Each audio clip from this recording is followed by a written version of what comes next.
Hey guys what's up. आज हम अपना नया चैप्टर कक्षा 6 का 6 चैप्टर सजीव विशेषताएं एवं आवास लेकर आए हैं।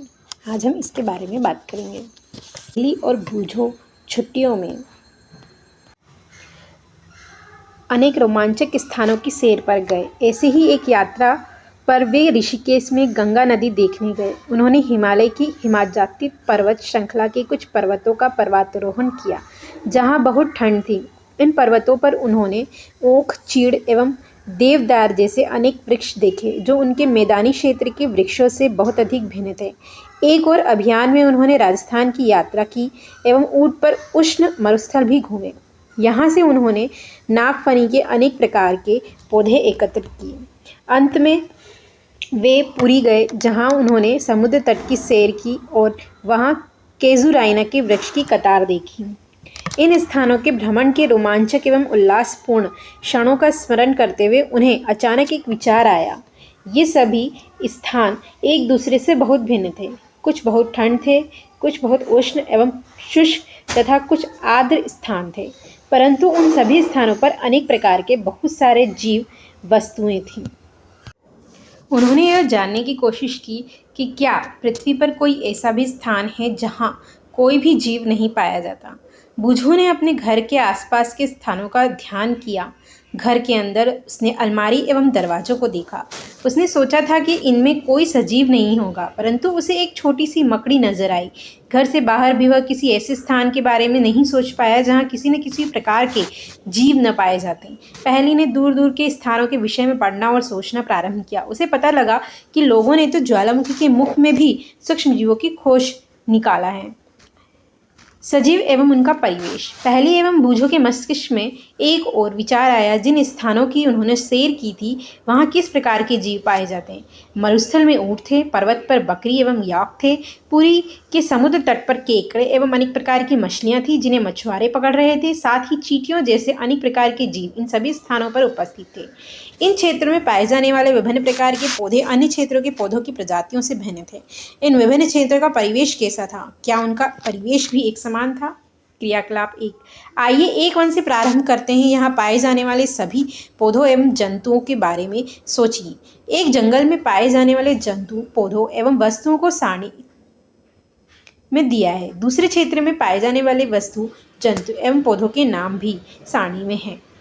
आप इस अध्याय में दिए गए उदाहरणों को इकट्ठा कर सारणी में भर सकते हैं। अपने मित्रों, माता पिता एवं अध्यापकों से भी इस विषय पर विचार विमर्श कीजिए तथा तालिका में दिए गए कॉलम विभिन्न स्थानों पर पाए जाने वाले जंतु एवं पौधों के नाम लिखिए। आप एक पुस्तकालय में उपलब्ध उन पुस्तकों की सहायता ले सकते हैं जिनमें जंतु, पौधे एवं खनिज विषय में जानकारी दी है। इस सारणी के प्रत्येक कॉलम में अधिकाधिक छोटी बड़ी वस्तुएं व जीवों को सम्मिलित करने का प्रयास कीजिए।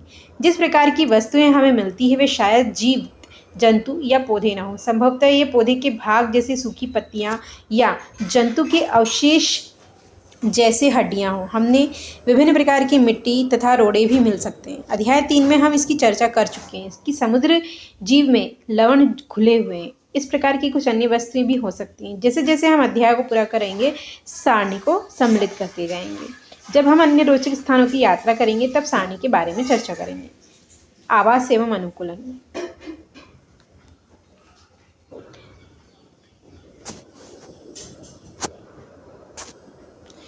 इन दोनों क्षेत्रों में किस प्रकार का परिवेश है? जंतु में समुद्र में जंतु तथा पौधे लवणीय जल में रहते हैं तथा श्वसन के लिए जल में विलेय वायु का उपयोग करते हैं। मरुस्थल में जल बहुत कम मात्रा में उपलब्ध होता है। मरुस्थल दिन में बहुत गर्म एवं रात में ठंडा होता है। मरुस्थल में पाए जाने वाले पौधे एवं जंतु भूमि पर रहते हैं एवं श्वसन के लिए आसपास की वायु का उपयोग करते हैं। समुद्र तथा मरुस्थल भिन्न प्रकार के परिवेश हैं और हम इन दोनों क्षेत्रों में बिल्कुल भिन्न प्रकार के पौधों और जंतु देखते हैं। क्या ऐसा नहीं है? आइए दो भिन्न प्रकार के परिवेश मरुस्थल तथा समुद्र से दो जंतुओं, ऊंट तथा मछली का प्रेक्षण करते हैं। ऊंट की शारीरिक संरचना उसे मरुस्थलीय परिस्थिति में रहने योग्य बनाती है, जिससे उसका शरीर रेत की गर्मी से दूर रहता है। उनमें मूत्रोत्सर्जन की मात्रा बहुत कम होती है तथा मल शुष्क होता है। उन्हें पसीना भी नहीं आता क्योंकि शरीर से जल का ह्रास बहुत कम होता है। इसलिए जल के बिना भी वे अनेक दिनों तक रह सकते हैं। आइए विभिन्न प्रकार की मछलियों को देखें। परंतु इतने अधिक किस्म की मछलियों में क्या आपको इनकी आकृति में कुछ समानताएं दिखाई देती हैं? इन सभी की शरीर धारा रेखीय होता है, जिसकी चर्चा हम अध्याय 5 में कर चुके हैं। उनकी यह आकृति उन्हें जल के अंदर विचरण करने में सहायता करती है। मछलियों का शरीर चिकने शल्कों से ढका होता है। ये शल्क मछली को सुरक्षा तो प्रदान करते ही हैं, साथ ही उन्हें जल में सुगम गति करने में भी सहायक हैं। अध्याय 5 में चर्चा की मछली के पंख एवं पूंछ चपटी होती है, जो उन्हें जल के अंदर दिशा परिवर्तन एवं संतुलन बनाए रखने में सहायता करते हैं। मछली के गिल यानी क्लोम होते हैं, जो उसे जल में श्वास लेने में सहायता करते हैं। हम देखते हैं कि मछली की संरचनाएं उसे जल में रहने में सहायक होती हैं तथा ऊँट की संरचनाएं उसे मरुस्थल में रहने में सहायता करती हैं। हमने पृथ्वी पर पाए जाने वाले असंख्य प्रकार के जंतुओं में से केवल 2 उदाहरण लिए। हम देखते हैं कि सजीवों की इन सभी किस्मों में ऐसी कुछ विशिष्ट संरचनाएं होती हैं जो उन्हें अपने परिवेश में रहने योग्य बनाती हैं, जिसमें वे प्रायः पाए जाते हैं कि जिन विशिष्ट संरचनाओं अथवा स्वभाव की उपस्थिति किसी पौधे अथवा जंतु को उसके परिवेश में रहने की योग्य बनाती है, अनुकूलन कह लेते हैं। विभिन्न जंतु विभिन्न परिवेश के प्रति अलग रूप से अनुकूलित हो सकते हैं। किसी सजीव का वह स्थान जिसमें वह रहता है उसका आवास कहलाता है। अपने भोजन, वायु, शरण स्थल एवं अन्य आवश्यकताओं के लिए जीव अपने आवास पर निर्भर करता है। आवास का अर्थ है वास स्थान, एक घर। विभिन्न प्रकार के पौधे एवं जंतु एक ही आवास में संयुक्त रूप से रह सकते हैं। स्थल या जमीन पर पाए जाने वाले पौधे एवं जंतुओं के आवास को स्थलीय आवास कहते हैं। वन, घास के मैदान, मरुस्थल, तटीय एवं पर्वतीय क्षेत्र स्थलीय आवास के कुछ उदाहरण हैं। जलाशय, दलदल, झील, नदियाँ एवं समुद्र, जहाँ पौधे एवं जंतु जल में रहते हैं, जलीय आवास कहलाते हैं। विश्व के विभिन्न भागों में पाए जाने वाले वनों, घास के मैदान, मरुस्थल, तटीय एवं पर्वतीय क्षेत्रों में भी बहुत विषमताएं होती हैं। यह सभी जलीय आवासों के लिए भी सत्य है। किसी भी आवास में पाए जाने वाले सभी जीव जैसे कि पौधे, जंतु उसके जैव घटक हैं। चट्टान, मिट्टी, वायु, जल जैसी अनेक निर्जीव वस्तुएं आवास के अजैव घटक कहलाते हैं। सूर्य का प्रकाश, ऊष्मा भी परिवेश के अजैव घटक हैं। हम जानते हैं कि कुछ पौधे बीजों से उगते हैं। आइए बीज के अंकुरण से नए पौधे के बनने की प्रक्रिया में कुछ अजीव कारकों की भूमिका अध्ययन करें। अपने परिवेश में होने वाले परिवर्तनों के साथ सामंजस्य स्थापित करने के लिए कुछ जीवों में थोड़े समय के लिए परिवर्तन हो सकते हैं। उदाहरण के लिए यदि मैदान क्षेत्र में हैं और अचानक ही ऊंची पर्वतीय क्षेत्र में चले जाएं तो कुछ दिनों में सांस लेने और शारीरिक व्यायाम असुविधा हो सकती है। पहाड़ पर हमें तीव्र गति से सांस लेना पड़ता है। कुछ दिनों बाद हमारा शरीर पर्वतीय क्षेत्र के वातावरण के अनुरूप ढाल लेता है। हमें सांस लेने में कोई परेशानी नहीं होती है। अल्प विद्या क्रियाकलाप 2, अध्याय 4 में किए गए क्रियाकलाप 7 का स्मरण कीजिए। इस क्रियाकलाप में चने और मक्का के बीज में अंकुरन निकल जाता है, अर्थात वे अंकुरित हो जाते हैं। यह बीज से एक नए पौधे का प्रारंभ है। मूंग के कुछ सूखे बीजों को एकत्र कीजिए, कुछ बीजों के एक ढेर को अलग रख दें तथा शेष को एक दिन के लिए पानी में भिगोने के लिए रख दें। भीगे हुए बीजों को 4 हिस्सों में बांट दें। उसमें से एक हिस्से को 3-4 दिन के लिए पूरी तरह पानी में डुबोकर रख दें। सूखे हुए बीजों को तथा पानी में पूरी तरह डूबे हुए बीजों को बिल्कुल न हिलाएं। भीगे बीजों में से एक भाग को धूप वाले कमरे में तथा दूसरे भाग को अंधेरे क्षेत्र में रख दें, जैसे कि अलमारी जिसमें धूप नहीं जाती। अंतिम भाग को बहुत ही ठंडे वातावरण में रखें, जैसे कि रेफ्रिजरेटर, या उनके चारों ओर बर्फ लगा दें। इन तीनों भागों को प्रतिदिन जल में नम रखें और अधिक जल को निकाल दें। कुछ दिन बाद आप क्या देखते हैं? क्या सभी 5 भाग समान रूप से अंकुरित होते हैं? क्या आप प्रकाश से दूर रखे भाग या अत्यधिक ठंडे परिवेश में रखे भाग में अंकुरण दर की कमी में या कोई भी अंकुरण देख पाते हैं या नहीं देखते? क्या आपने पाया कि वायु, जल, प्रकाश तथा ऊष्मा जैसे अजीव घटक सजीवों के लिए अत्यंत आवश्यक हैं? वास्तव में ये अजीव कारक सभी सजीवों के लिए महत्वपूर्ण हैं। हम देखते हैं कि सजीव बहुत ठंडे और बहुत उष्ण परिवेश में भी पाए जाते हैं। क्या ऐसा नहीं है? ये जीव इस विषम परिवेश में जीवित रहने के लिए किस विशिष्ट व्यवस्था को अपनाते हैं। यहाँ अनुकूलन काम आता है। अनुकूलन अल्पकाल में ही नहीं होता। हजारों वर्षों की अवधि में किसी क्षेत्र के अजैव घटकों में परिवर्तन आते हैं। वे जंतु जो इन परिवर्तनों के प्रति अपने आप को नहीं ढाल पाते मर जाते हैं। केवल वे जीव ही जीवित रहते हैं जो अपने आप को बदलते परिवेश के अनुसार अनुकूलित कर लेते हैं। जंतु विभिन्न अजैव कारकों के लिए विभिन्न विधियों से अपने आप को अनुकूलित कर लेते हैं। इसका परिणाम भिन्न आवासों में जीवों की विविधता का होना है। आइए कुछ आवासों, इनके अजैव घटकों एवं उसमें रहने वाले विभिन्न जीवों में अनुकूलन का अध्ययन करें। मरुस्थल। मरुस्थल के अजैव घटक एवं ऊंट के अनुकूलन के विषय में हम पहले ही चर्चा कर चुके हैं। मरुस्थल में पाए जाने वाले अन्य जंतुओं एवं पौधों में क्या होता है? क्या उनमें भी इस प्रकार के अनुकूलन पाए जाते हैं? मरुस्थल में रहने वाले चूहे एवं सांप के ऊंट की भांति लंबे पैर नहीं होते। दिन की तेज गर्मी से बचने के लिए वे भूमि के अंदर गहरे बिलों में रहते हैं। रात्रि के समय जब तापमान में कमी आती है तो वे तुरंत जंतु बाहर निकल आते हैं। मरुस्थल में उगने वाले कुछ सामान्य पौधे भी हैं। यह पौधे मरुस्थल के प्रति किस प्रकार अनुकूलित हैं? गमले में लगा एक कैक्टस तथा पत्ती वाला एक पौधा कक्षा में लाइए। दोनों पौधे की कुछ भाग को पॉलीथीन थैली से ढककर उसी प्रकार बांधिए जिस प्रकार अध्याय 4 में किया। वाष्पोत्सर्जन का अध्ययन करते समय बांधा था। गमले में लगे पौधों को धूप में रख दीजिए तथा कुछ घंटों के बाद इनका परीक्षण कीजिए। आप क्या देखते हैं? क्या आप दोनों पॉलीथीनों थैलियों में एकत्रित जल की मात्रा में कोई अंतर देखते हैं? मरुस्थलीय पौधे वाष्पोत्सर्जन द्वारा जल की बहुत कम मात्रा निष्कासित करते हैं। मरुस्थलीय पौधों में पत्तियां या तो अनुपस्थित होती हैं या बहुत मोटी होती हैं। कुछ पौधों में पत्तियां कांटों की रूप ले लेती हैं। इसमें पत्तियों से होने वाला वाष्पोत्सर्जन में होने वाले जल ह्रास की कमी होती है।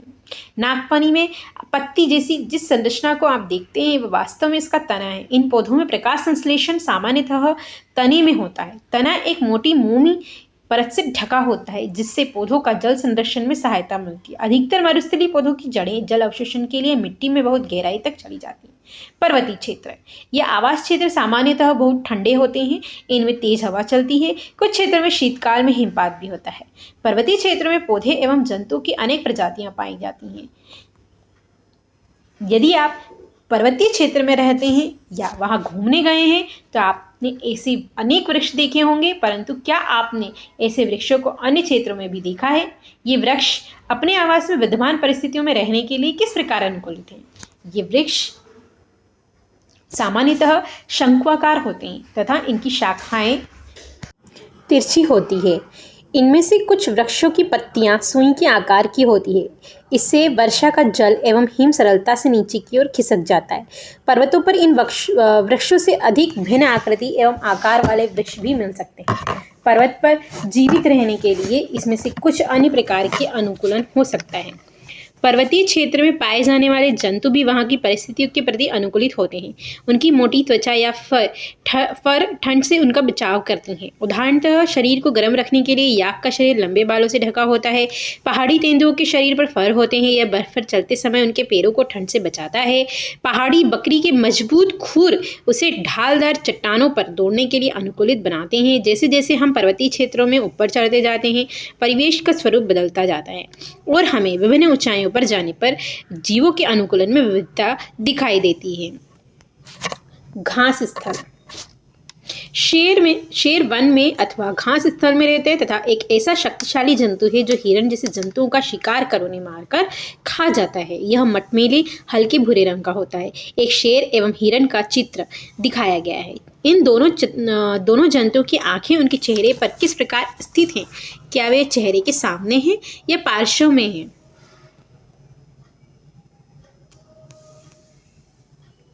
शेर के अगले पैर के नखर लंबे होते हैं जिन्हें वह पादांगुलियों के अंदर खींचकर छिपा सकता है। क्या ये शेर की संरचनाएं उसके जीवन यापन में सहायता करती है? उसका मटमैला हल्का भूरा रंग शिकार के मैदान दौरान उसे घास के सूखे मैदानों में छिपाए रखता है और शिकार को पता भी नहीं चलता। चेहरे के सामने की आंखें उसे वन में दूर तक शिकार खोजने में सहायता करती हैं। एक दूसरा जंतु हिरण है जो वन या घास स्थल में रहता है। पौधों के कठोर तनों को चबाने के लिए उसके मजबूत दांत होते हैं। हिरन को अपने शिकारी शेर जैसे जंतु जो उसे अपना शिकार बनाते हैं की उपस्थिति की जानकारी आवश्यक है ताकि वह उसका शिकार न बन सके और वह वहां से भाग जाए। उसके लंबे कान उसे शिकारी की गतिविधि की जानकारी देते हैं। इसके सिर के पार्श्व में दोनों ओर स्थित आंखें प्रत्येक दिशा में देखकर खतरा महसूस कर सकती हैं। हिरन की तेज गति उसे शिकारी से दूर भागने में सहायक होती है। शेर, हिरन तथा अन्य जंतुओं एवं पौधों में और भी बहुत सी विशिष्ट संरचनाएं होती हैं जो उन्हें उनके आवास में जीवित रहने योग्य बनाती हैं। कुछ जलीय आवास। समुद्र में रहने के लिए मछली के अनुकूलन के विषय में हम चर्चा कर चुके हैं। दूसरे बहुत से समुद्री जंतुओं का शरीर भी धारारेखीय होता है जिससे वह जल में सुगमता से चल सकते हैं। स्क्विड एवं ऑक्टोपस जैसे कुछ समुद्री जंतुओं का शरीर आमतौर पर धारारेखीय नहीं होता। वे समुद्र की गहराई में तलहटी में रहते हैं तथा अपनी ओर आने वाले शिकार को पकड़ते हैं। जब वे जल में चलते हैं तो अपने शरीर को धारारेखीय बना लेते हैं। जल में सांस लेने के लिए उनमें गिल क्लोम होते हैं। डॉल्फिन एवं व्हेल जैसी कुछ जंतुओं में गिल नहीं होते। ये सिर पर स्थित नासाद्वार अथवा वात छिद्रों द्वारा श्वास लेते हैं। ये जल में लंबे समय तक बिना श्वास लिए रह सकते हैं। वे समय समय पर समुद्री जल सतह जल से बाहर पर आकर श्वसन छिद्रों से जल बाहर निकालते हैं। श्वास द्वारा स्वच्छ वायु अंदर भरते हैं। क्या आपने कभी दूरदर्शन पर या समुद्री जीव पर चलचित्र में डॉल्फिन की इस रोचक क्रिया को देखा है? तालाब एवं झील। क्या आपने तालाब, झील, नदियां एवं नालों में पौधे को उगे देखा है? यदि संभव तो हो समीपवर्ती किसी तालाब के भ्रमण पर जाएं। वहां दिखाई देने वाले कुछ पौधों को बाहर निकाल लीजिए। इन पौधों की पत्तियां, तने एवं जड़ किस प्रकार के व्यवस्थित हैं? इनमें से कुछ पौधों की जड़ें जलाशय की तलहटी की मिट्टी में स्थिर रहती हैं। स्थलीय पौधों में जड़ मिट्टी से जल एवं खनिज पोषकों के अवशोषण का महत्वपूर्ण कार्य करती हैं, परंतु जलीय पौधों में जड़ें आकार में बहुत छोटी होती हैं एवं इनका मुख्य कार्य पौधों को तलहटी में जमाए रखना होता है। इन पौधों का तना लंबा, खोखला एवं हल्का होता है। तना जल की सतह तक वृद्धि करता है जबकि पत्तियां एवं फूल सतह जल की पर प्लवन करते रहते हैं। प्लवन का मतलब होता है लहराते हैं। कुछ जलीय पौधे जल में पूर्ण रूपेण डूबे रहते हैं। ऐसे पौधों के सभी भाग जल में वृद्धि करते हैं। इनमें से कुछ पौधों की पत्तियां सक्रिय एवं पतले रिबन की तरह होती हैं। यह बहते जल में सरलता से मुड़ जाती हैं। कुछ अन्य जलमग्न पौधों में पत्तियां बहुत अधिक विभाजित होती हैं जिससे जल इनके बीच में बहता रहता है और पत्ती को कोई क्षति भी नहीं होती है।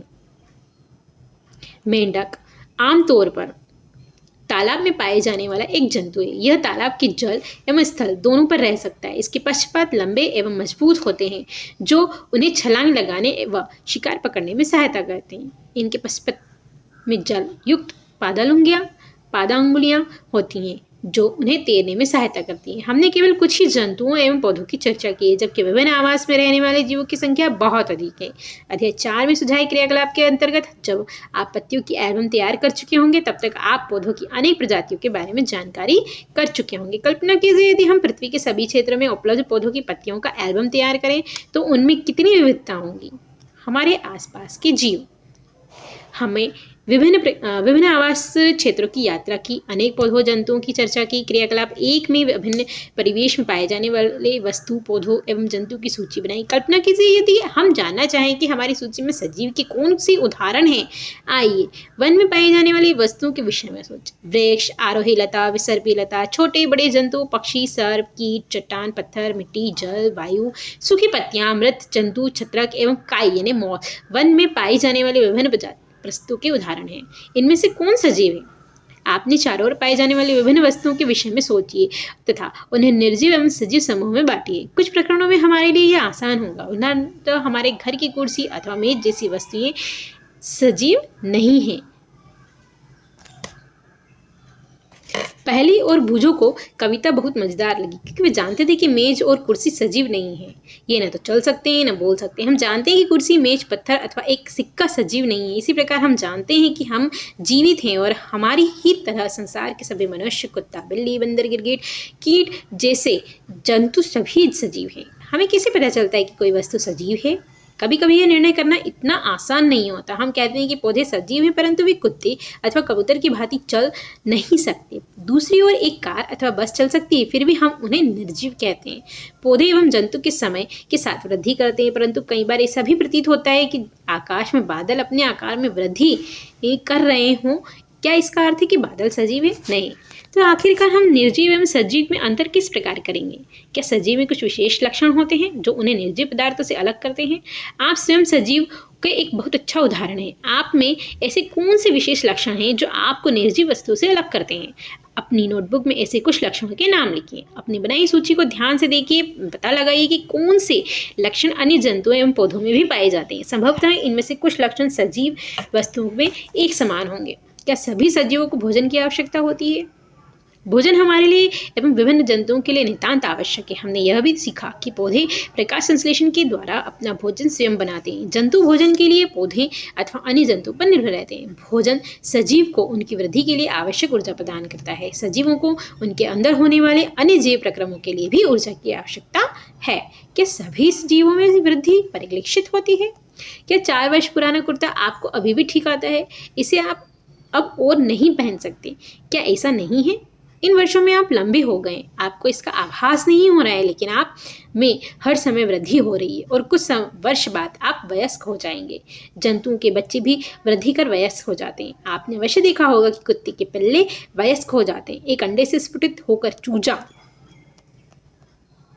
का बच्चा वृद्धि करके मुर्गी या मुर्गे में परिवर्तित होता है। पौधे भी वृद्धि करते हैं। अपने चारों ओर पाए जाने वाले विभिन्न प्रकार के पौधों का अवलोकन कीजिए। इनमें से कुछ बहुत छोटे नवजात हो सकते हैं तो कुछ विकसित हो सकते हैं। ये सभी वृद्धि की विभिन्न स्थितियों में हो सकते हैं। कुछ दिनों और कुछ सप्ताह बाद पौधों को देखिए, आप देखेंगे कि उनकी लंबाई में वृद्धि हुई है। वृद्धि सभी सजीवों में होती है। क्या आप सोचते हैं कि निर्जीव वस्तु वृद्धि प्रदर्शित नहीं कर सकते?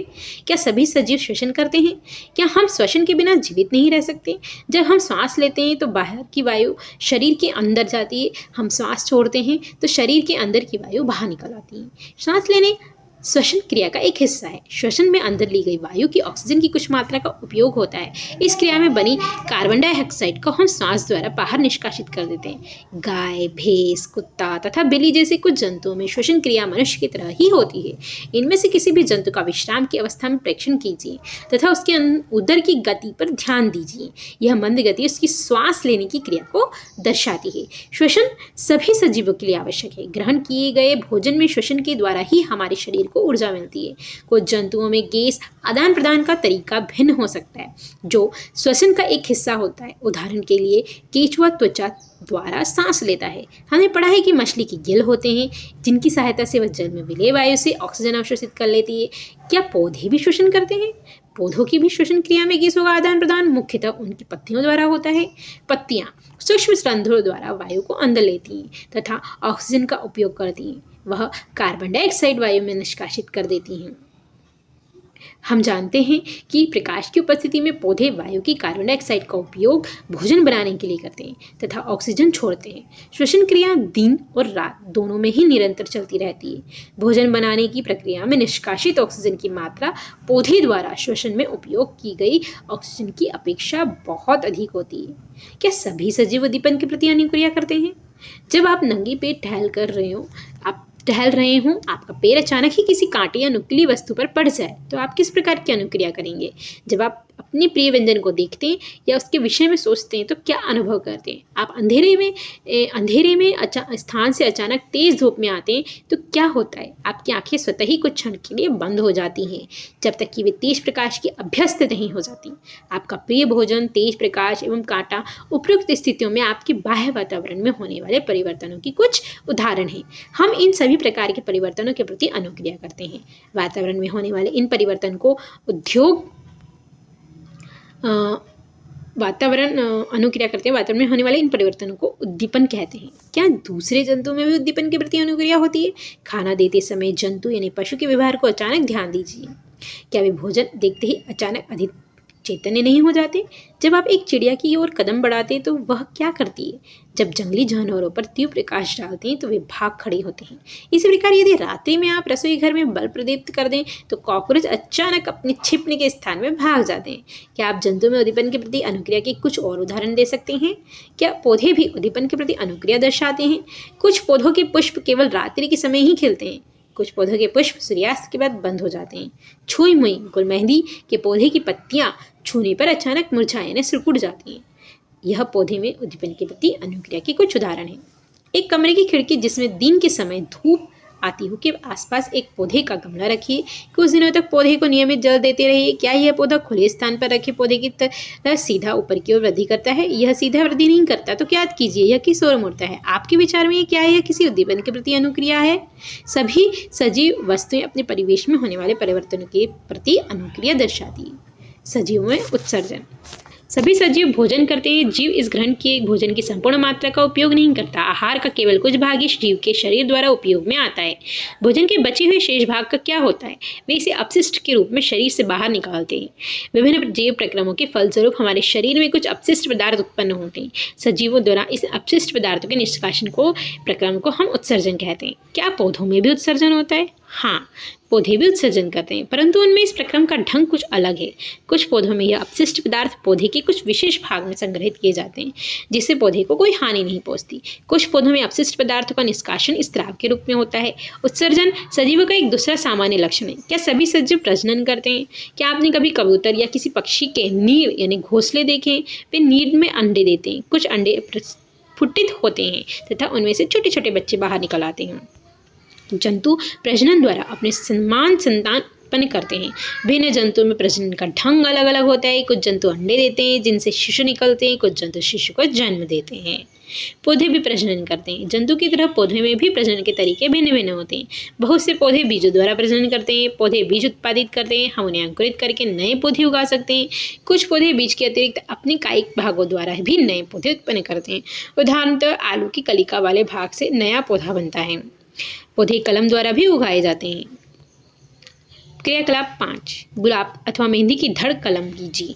इसे मिट्टी में लगाइए। इसे नियमित रूप से जल दीजिए। आप कुछ दिनों के बाद क्या देखते हैं? कलम से पौधा बनाना सरल कार्य नहीं है। यदि आपकी कलम में वृद्धि नहीं हुई है तो निराश न हो। यदि संभव हो तो एक माली से बात करके कलम से पौधे बनने के अंतराल में की जाने वाली देखभाल की जानकारी प्राप्त कीजिए। सजीव प्रजनन प्रक्रिया द्वारा अपने समान अनेक संतान उत्पन्न करते हैं। विभिन्न जीवों में प्रजनन की विभिन्न विधियाँ विभिन्न प्रकार की होती हैं। क्या सजीव गति करते हैं? अध्याय 5 में हमने जंतु में गति के विभिन्न तरीकों की चर्चा की थी। वे एक स्थान से दूसरे स्थान तक जाते हैं। उनके शरीर में अन्य प्रकार की गति भी दिखाई देती है। पौधे के विषय में क्या विचार है? क्या वे भी गति करते हैं? पौधे सामान्यतः भूमि में जकड़े रहते हैं, अतः वे एक स्थान से दूसरे स्थान तक नहीं जा सकते, परंतु विभिन्न पदार्थ जैसे कि जल, खनिज एवं संश्लेषित खाद्य पदार्थ पौधे के एक भाग से दूसरे भाग में समाहित होते हैं। क्या आपने पौधे में अन्य प्रकार की गति भी देखी है? पुष्पों का खिलना एवं बंद होना। क्या आप याद कर सकते हैं कि कुछ पौधे विभिन्न दिबन के प्रति किस प्रकार अनुक्रिया करते हैं? हम कुछ निर्जीव वस्तुओं को भी गति करते देखते हैं। बस, कार, कागज का छोटा टुकड़ा, बादल अथवा अन्य कुछ वस्तु जिनके उदाहरण हैं। क्या इनकी गति सजीवों की गति से भिन्न है? प्रकृति में विविध प्रकार के जीव हैं, लेकिन उन सभी में कुछ लक्षण एक समान होते हैं, जिसकी हम पहले चर्चा कर चुके हैं। मृत्यु सजीवों के लिए एक सामान्य लक्षण है। चूंकि जीव की मृत्यु होती है, इसलिए जीवों की प्रजातियां हजारों वर्षों तक तभी अस्तित्व में रह सकती है जबकि वे प्रजनन कर अपने समान संतान उत्पन्न करें। एक अकेला जीव प्रजनन किए बिना भी मर सकता है, परंतु सजीव की प्रजाति तभी अस्तित्व में रहती है जब उसके सदस्यों में प्रजनन होता है। हमने देखा है कि सभी सजीव वस्तु में कुछ विशिष्ट लक्षण हैं। उनमें श्वास, उत्सर्जन, उद्दीपन के प्रति अनुक्रिया, प्रजनन, गति एवं वृद्धि होती है तथा मृत्यु भी होती है। ये इम्पोर्टेंट है। क्या हम ऐसी कुछ निर्जीव वस्तु को जानते हैं जिनमें इन लक्षणों में से कुछ लक्षण दिखाई देते हैं? कार, साइकिल, घड़ी एवं नदी का जल गति करते हैं। आकाश में चंद्रमा गति करता है। हमारे देखते देखते एक बादल के आकार में वृद्धि होती है। क्या इन वस्तु को सजीव कहा जा सकता है? हमें स्वयं से प्रश्न करना होगा, क्या इनमें सजीवों के अन्य सभी लक्षण भी पाए जाते हैं? सामान्यतः सजीवों में वे सभी लक्षण पाए जाते हैं जिनकी चर्चा हमने की, परंतु निर्जीव वस्तु में वे सभी लक्षण एक साथ नहीं दिखाई देते। क्या यह हमेशा सत्य है? क्या हमें सभी सजीवों में वे सभी लक्षण जिनकी हमने चर्चा की हमेशा निश्चित रूप से दिखाई देते हैं? क्या हमें निर्जीवों में भी वे सभी लक्षण कभी भी एक साथ दिखाई नहीं देते? उनमें से मात्र कुछ लक्षण ही दिखाई देते हैं। इस विषय को और अच्छी तरह से समझने के लिए किसी बीज के विषय में विचार करें। उदाहरणतः मूंग के बीज के बारे में क्या होता है? क्या यह जीवित है? यह एक दुकान या भंडार में महीनों रखा रहता है। इसमें कोई वृद्धि नहीं होती। जीवन के कुछ अन्य लक्षण भी दिखाई नहीं देते हैं, परंतु जब हम इन बीजों को मिट्टी में बोकर जल से सींचते हैं तो यह पौधा बन जाता है। क्या महीनों तक दुकान में रखे बीजों को भोजन की आवश्यकता थी या इसमें उत्सर्जन, वृद्धि या प्रजनन हुआ था? हमने देखा कि कुछ ऐसे भी उदाहरण हैं जब हम सरलता से नहीं कह सकते कि उनमें सजीवों के सभी लक्षण दिखाई दे रहे हैं जीवित कहा जा सके। फिर भी जीवन क्या है? गेहूं की बोरी में अपना हाथ डालिए, क्या आपको कुछ गर्मी का अनुभव होता है? गेहूं की बोरी में कुछ गर्मी उत्पन्न होती है। यह गर्मी बीजों के श्वसन के कारण उत्पन्न हुई है। हमने देखा कि बीजों में श्वसन की क्रिया उस समय भी चल रही थी जबकि अन्य जैव प्रक्रम उतने सक्रिय नहीं होते। संभवतः हमारे प्रश्न आखिर जीवन है क्या का उत्तर देना इतना सरल नहीं हो सकता, परंतु अपने चारों ओर पाए जाने वाले जीवों की विविधता को देखकर अचानक ही मुंह से निकल आता है कि जीवन सुंदर है। हमने इस चैप्टर में कुछ पॉइंट्स पढ़े जिनके बारे में हमने जाना, जैसे अनुकूलन, जलीय आवास, जैव घटक, उत्सर्जन, वृद्धि, आवास, सजीव, प्रजनन, श्वसन और उद्दीपन।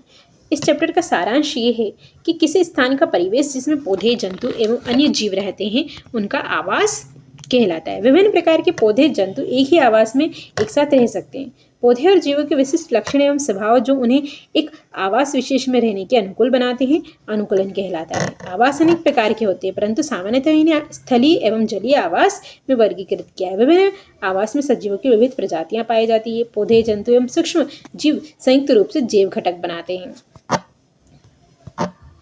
चट्टान, मिट्टी, जल, प्रकाश, ताप हमारे शरीर परिवेश के कुछ अजैव घटक हैं।